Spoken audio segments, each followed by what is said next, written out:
It's a Fox 54 weather impact alert day. Parts of the Tennessee Valley experiencing heavy rain and some severe weather. We've even seen a tornado watch too.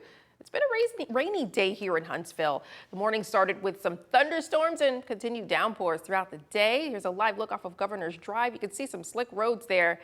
We missed out on the April showers, more of it showing up in May. The Fox 54 Weather Impact team on top of this system. Fox 54 Weather Impact Chief Meteorologist Jordan Dressman with the latest. Jordan, is the worst over yet? For the most part, yes, the worst is over. At this point, we're just going to kind of begin to transition our speak away from the severe weather threat across the Tennessee Valley to more of a flash flooding threat that is going to stick with us as we head into the overnight. We have seen a significant amount of rain across the area, which has ended up playing to our favor. The rainfall totals have thus far overperformed the forecast, and that's a good thing for us. One, we could use the rain. Yes, it's going to lead to a flash flooding concern, but we could really use the rain, and all of the rain that we've seen through the course of the afternoon has really kept our environment incredibly stable, so it's an environment that is not really conducive for severe weather. The only areas of concern are going to be across northeast Alabama, DeKalb and Marshall counties over in northeast Alabama, and then we're including Coleman County as well. Those three locations under a tornado watch. Now that tornado watch is supposed to run until 11 o'clock this evening.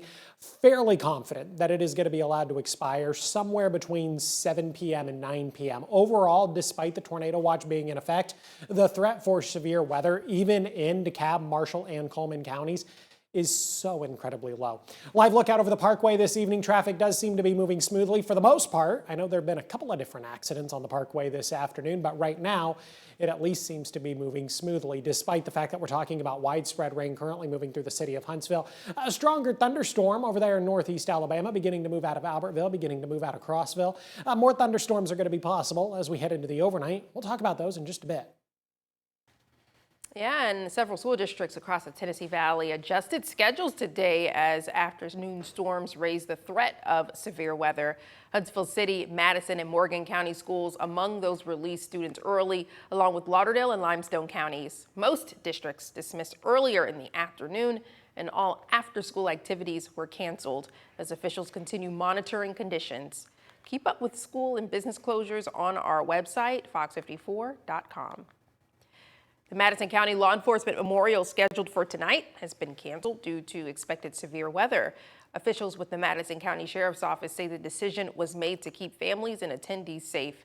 The Fraternal Order of Police Memorial is now rescheduled for Wednesday, May 20th, 2 weeks from today at 6 p.m. on the south side of the Madison County Courthouse Square in Huntsville. We're coming to you with an update on breaking news we broke to you last night. Authorities now searching for the driver of a car that hit and killed a 7-year-old child last night. The Alabama Law Enforcement Agency's investigation revealed the incident was a hit and run around 8 p.m. on Walker Lane, right next to Jimmy Fisk Road off of US 231. Fox 54's Caleb Aguayo brings us up to speed on the latest. The Madison County coroner says a 7-year-old girl died at the spot behind me after being hit by a car here in Hazel Green. According to Hemsey, dispatch got a call around 8 p.m. Tuesday night for a pedestrian-involved car crash. Several agencies responded to the scene on Walker Lane next to Jimmy Fisk Road, where the county coroner pronounced the child dead from blunt force injuries she got in the crash. Local authorities say it was a hit-and-run incident on Walker Lane, and the Alabama Law Enforcement Agency is now searching for the driver. However, Aaliyah is now saying they have reached a critical point in their ongoing investigation. The crash occurred in an area with no sidewalk, no lighting, and a narrow ditch along a 2-lane road that some residents say is a source of concern when it comes to pedestrian safety and speeding. I think speed bumps would make a good change.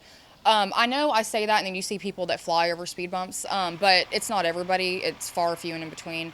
Also, I would say more sidewalk, so that they can ride their bikes or whatever they're doing, their scooters on the sidewalks. Also, maybe lighting at night. This road is very dark at night and you can't really see much. I feel like there's multiple factors. You could also get cameras for accidents and stuff. Like I said, there's been a ton of accidents within the last year. The exact circumstances surrounding the child's death and the crash are still unclear, but we'll update you as we learn more. In Hazel Green, I'm Caleb Aguayo, Fox 54 News. Fox 54 reached out to the Alabama Law Enforcement Agency for further updates, but they say there are no updates they can share at this time. We've learned a deadly crash is under investigation after a car hydroplaned off of US 72 into Shoal Creek this morning. Deputies from the Lauderdale County Sheriff's Office say the call came in around 7 this morning. Crews from multiple agencies responded, quickly finding the car submerged near the Old Shoal Creek Bridge. Dive teams recovered it, confirming that one person, identified as Jeffrey Colbreath, died at the scene. Here's a picture of that scene. Recovery efforts still underway. The area is down to one lane. Both drivers and boaters asked to avoid Shoal Creek while crews continue to work. We've learned an inmate who escaped Decatur Morgan Hospital Saturday has been arrested in Colbert County, authorities say. Investigators with the Morgan County Sheriff's Office and Criminal Investigation Division located and arrested Tyler Freeman at a home in Leeton. Freeman was wanted for running away from Decatur Morgan Hospital. At the time, he was held on 3 warrants, all probation violations, including criminal mischief, receiving stolen property, theft of property, and escape. Ashley Brown was also arrested for her role in assisting Freeman, both held at the Morgan County Jail. A Gunnersville man convicted of child sex crimes will spend the rest of his life behind bars. Adam Harris, pictured here, was sentenced on charges of sodomy of a child less than 12 and production of child pornography. Harris entered a guilty plea in March just as jury selection was set to begin, entering a blind plea with no sentencing agreement with the state. In March of 2024, the Gunnersville Police Department received a tip saying that he allegedly had admitted to raping a child in his family. Since both charges are Class A sex offenses involving children under 12, he's not eligible for parole and will serve his sentence day to day. A preliminary NTSB report says a small plane carrying 4 members of a Huntsville family crashed shortly after takeoff from Union County Airport in South Carolina on April 17th. Investigators say the Mooney M20J had just refueled during a return trip from North Carolina when it climbed briefly, then rolled sharply and went down behind a tree line, erupting into fire on impact. All 4 on board, James and Lisa Moffitt, and their 2 adult sons, were killed. Officials say surveillance video captured the flight's final moments, showing the aircraft reaching low altitude before the loss of control. Weather was not considered a factor. No flight plan was filed, and the cause remains under investigation by the NTSB and FAA. We've got a Fox 54 traffic impact alert for you this evening. Starting at 8 p.m. tomorrow, the eastbound lane in the 300 block of Old Gurley Road will shut down as Huntsville Utilities does water valve repairs, expected to last into early Friday morning. You're urged to avoid the area, but if you can't, slow down and watch for crews working nearby. Keep your headlights on, even in well-lit areas, and expect sudden lane shifts that could catch you off guard. We'll have a full traffic forecast for you tonight on Fox 54 News at 10. UAH has a new president, and his name is Dr. Donald Leo. Dr. Leo has previously experience with Ohio University, the University of Georgia, and Virginia Tech. After Dr. Leo was voted into the job by the University of Alabama System Board of Trustees this afternoon, we got a chance to speak with him. And he told us he wants to see UAH be the first stop for those moving to the Huntsville area. Whether that's the private sector, the public sector, I want them to look to us as someone who can support their success. I know many of them already do, but with the growth of the Huntsville area, I think there's even more opportunities for them to look to UAH first and say, hey, if we're going to expand, if we need students, if we need research, if we need talent, UAH is the place that we want to go. Congratulations, Dr. Leo. He begins his role as university president later this summer. Isolation happens, depression happens. There's a lot of unintended side effects to untreated hearing loss. Hearing, a vital part of communication, which requires using more than our ears. During National Speech Language Hearing Month, Fox 54's Logan Alexandra Russell introduces us to an audiologist. Your Wellness Wednesday next. A close call after a United passenger plane clipped a tractor trailer on a busy highway in New Jersey. We hear from the injured driver's family.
We often neglect a vital part of our health that often drips away without us noticing: our hearing.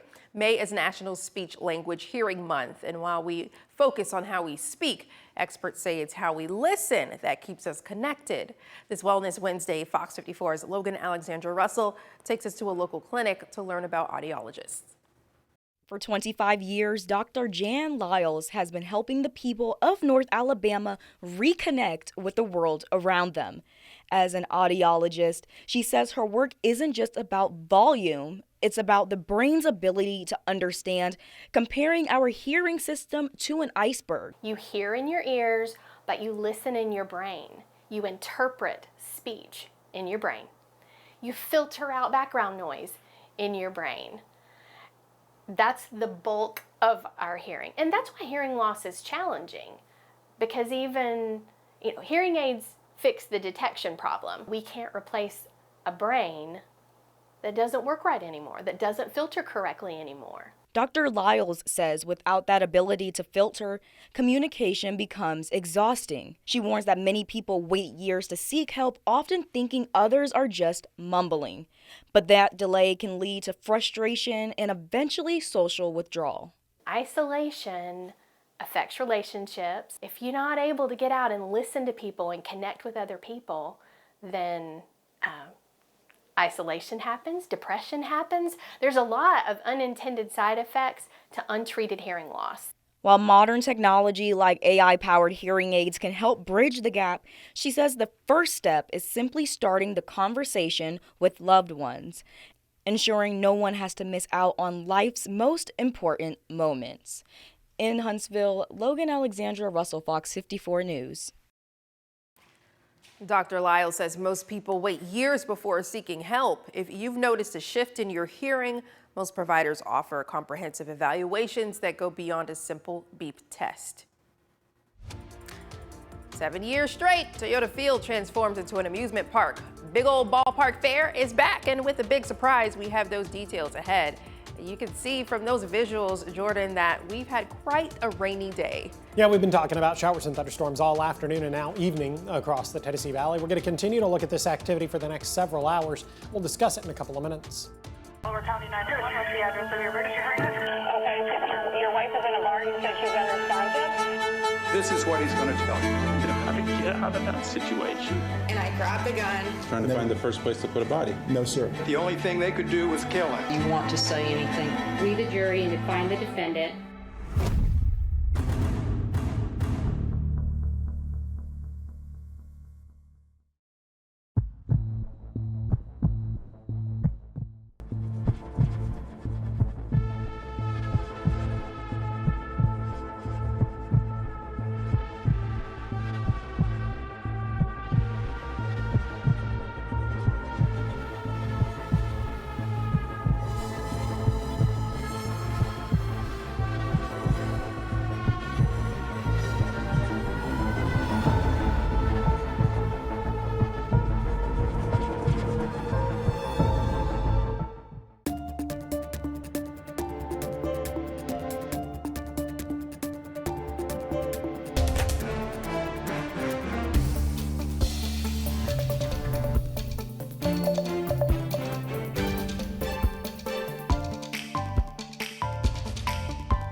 A terrifying close call on one of the nation's busiest highways. A United plane and a tractor trailer crossing paths in a dangerous way.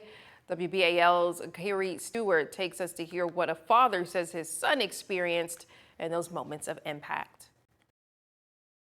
He described fear, total fear, that that he wouldn't walk away from it. He thought that he would be decapitated. The father of 39-year-old Warren Bortley Jr. talks about the trauma that he says his son is dealing with after a United Airlines flight clipped his son's truck on the New Jersey Turnpike on Sunday. The plane was making an approach to Newark Liberty International Airport when it struck the H&S Bakery truck driven by the father of two and a light pole. He said he seen a flash and it made him duck and throw up his hands, you know, and in doing so, I believe he struck his head, you know, at a real, you know, force. We know there was blunt force trauma to the head, so we're just going to see, you know, we're praying that that doesn't result in any greater damages. J. Wendell Gordon is Bortley's attorney and says they're in the fact-finding process right now. We expect that there's some negligence there because planes just don't drop out of the sky and they just don't, you know, ordinarily and routinely hit 18-wheelers traveling along the New Jersey Turnpike. Gordon says that his office has reached out to United Airlines, along with the FAA, the Port Authority, and the National Transportation Safety Board and others. They want a thorough independent investigation. Was it pilot error? Was it mechanical misfunction? Was it weather? Was it something happened inside of the cabin of the aircraft? Was it air traffic control? We don't know, and that's what we need to know. As investigators work to determine exactly what went wrong, Bortley's legal team pushes for answers and accountability in a crash they say should never have happened.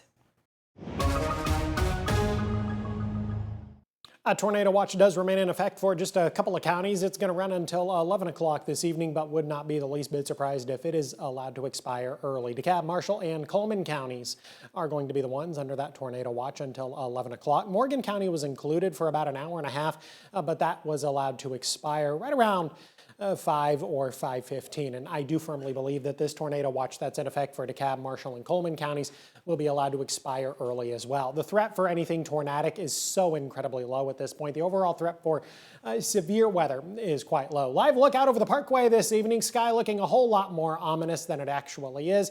We just continue to talk about a fair amount of rain here across the city of Huntsville. Traffic seems to be moving smoothly this evening. Hopefully that is going to continue to be the case over the next couple of hours. Still talking about some spotty showers north of the Tennessee River, beginning to dry out a little bit across northwest Alabama. Lauderdale, Colbert, down into Franklin counties, a little drier there. Still talking about some rain, Giles and Lincoln counties up in southern middle Tennessee, Jackson County over in northeast Alabama. Still talking about a little bit of rain. Some stronger thunderstorms have been kind of hanging out over northeast Alabama. One here sitting just to the south of Fort Fife and Fort Paynes, just sitting to the east of Geraldine and Crossville. This activity very quickly going to continue to push its way to the east over the next 15 or 20 minutes out of northeast Alabama and into northwest Georgia. The threat for anything severe is very, very quickly coming to an end.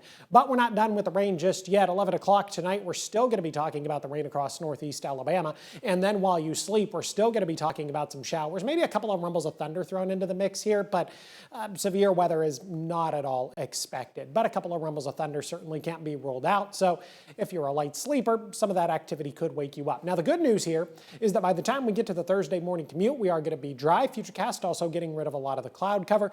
I think Futurecast probably getting a little overexcited here with just how quickly it gets rid of the cloud cover. I think some of it is going to hang with us as we head into the afternoon. But then we do see that cloud cover disappear as we head into the overnight, early into your Friday morning. The Friday morning commute looks nice.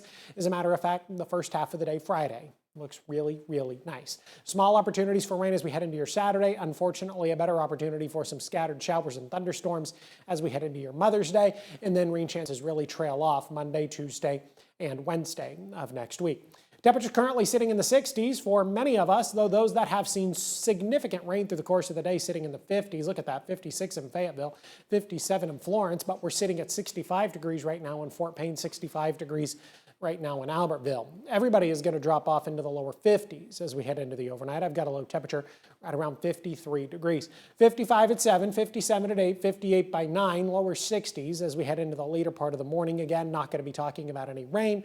A mix of sunshine and cloud cover. Below average tomorrow afternoon, well below average, as a matter of fact.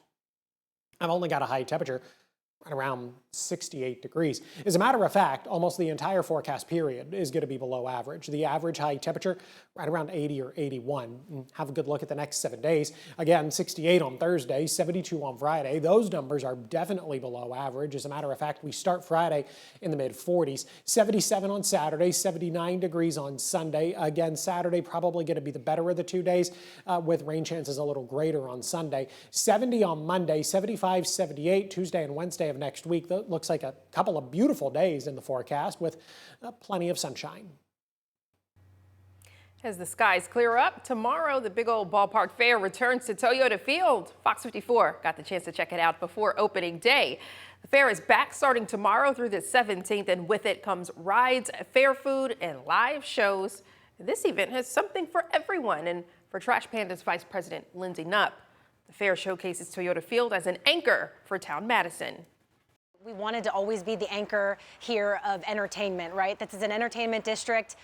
You can come in, get a green cup at any of the restaurants and float back and forth around the area. So the fair is a great opportunity to just experience the entertainment here in Town Madison. You know, the SEC coming in 2027.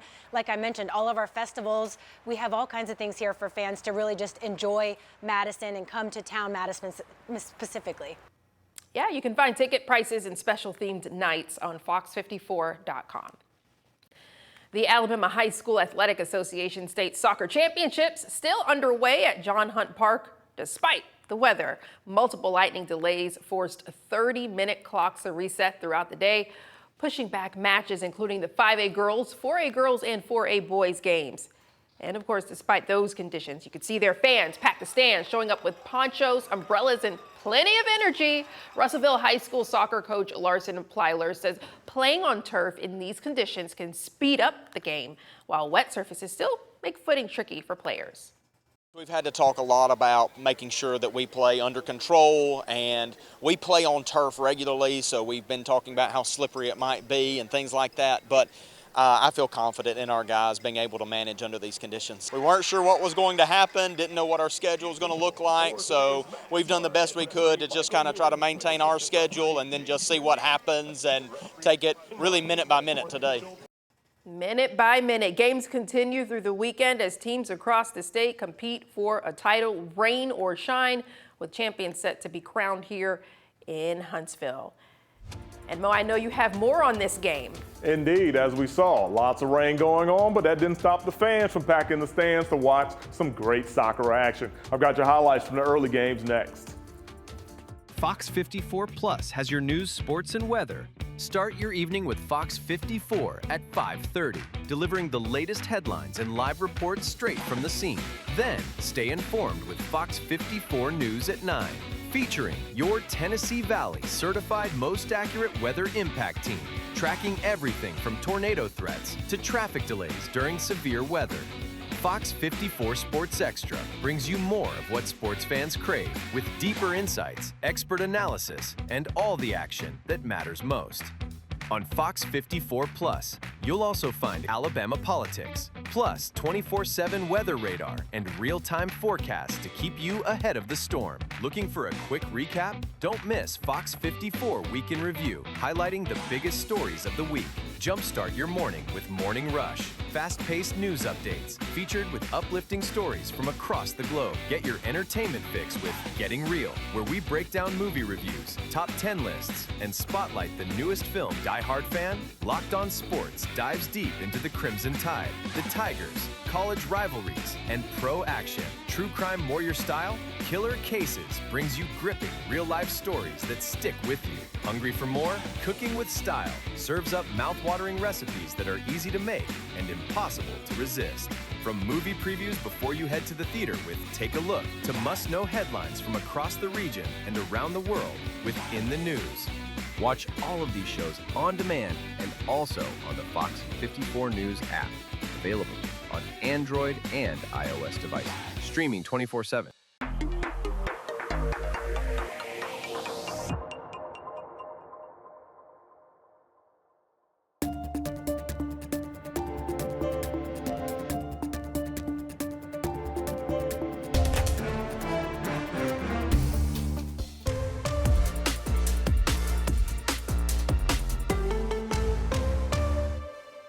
Hey, good evening, everyone. As you saw before the break, the 2026 AHA State Soccer Championships getting off to a wet and soggy start here in the Rocket City. There were a few weather delays early this afternoon, but there was also some great action on the turf. We'll begin in Class 4A with the boys. St. John Paul II taking on Mars Hill, a spot in the 4A title game on the line. Let's go to the 72nd minute. Falcons up 1-0 until Jesse Parker of Mars Hill gets by two defenders and the goalie to put the Panthers on the board with a shot into the back of the net. We're going into overtime. Nobody scored in the first OT, so we will go to the second OT. It'll be Parker Kennemer putting it in play for Kalen Bingham, and Bingham will score the game winner. Morris Hill beats St. John Paul II in double overtime by a final of 2-1. They'll take on Westminster Oak Mountain in the 4A title game.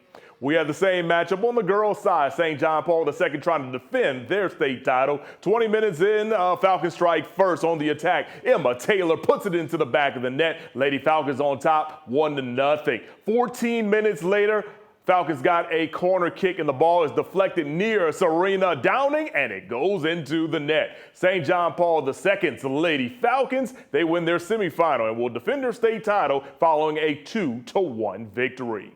Off the Class 5A girls, Gunnersville taking on John Carroll, and look at the ladies still walk through the rain because they know they got an important case to take care of today. 7 minutes of the game, Ella Willits scores off the corner kick. Gunnersville up 1-0 at that point. They would run into a rain delay, but it didn't matter. They went on to win by a final of 3-0. All right, everyone, that'll do it for your Fox 54 Sports Report. I'm Mo Carter. Let's go back to Kanisha. Tonight on Fox 54 News at 9, we'll keep you up to date on the latest as we continue to deal with rain and the severe weather threat across the Tennessee Valley. A growing hantavirus outbreak tied to a remote cruise ship now reaches 8 cases as health officials race to track passengers across the globe. We'll have all these stories and more on Fox 54 News at 9. But before we let you go, check this out. In Idaho, one community has the most colorful escape artist wandering around their neighborhood. Ivan the peacock started as a family pet, but soon took to the streets after he started escaping from the home. The Facebook page, Ivan's Emmett Adventures, documents his day-to-day life. Ivan's in what they call jail, a safe area to keep him protected, but they hope to let him back out soon with a GoPro to capture his adventures. You know, when you find exotic animals like this wandering in neighborhoods, I wonder about the owners, like the pet owners. You know, like what? Why? Unless you have a sanctuary. No, I agree. I always ask myself the exact same questions. Quick look at the radar this evening. Still talking about showers and thunderstorms across the Tennessee Valley. Now, the good news here is that none of this activity is severe, and the overall threat for severe weather through the rest of the evening is so incredibly low. Again, anticipating that the tornado watch in effect for DeKalb, Marshall, and Coleman counties is going to be allowed to expire early, probably here within the next couple of hours. We are, however, going to continue to talk about rain as we head into the overnight. That could lead to a little bit of localized flash flooding. So if you're going to be out late tonight, that's definitely something you want to pay attention to.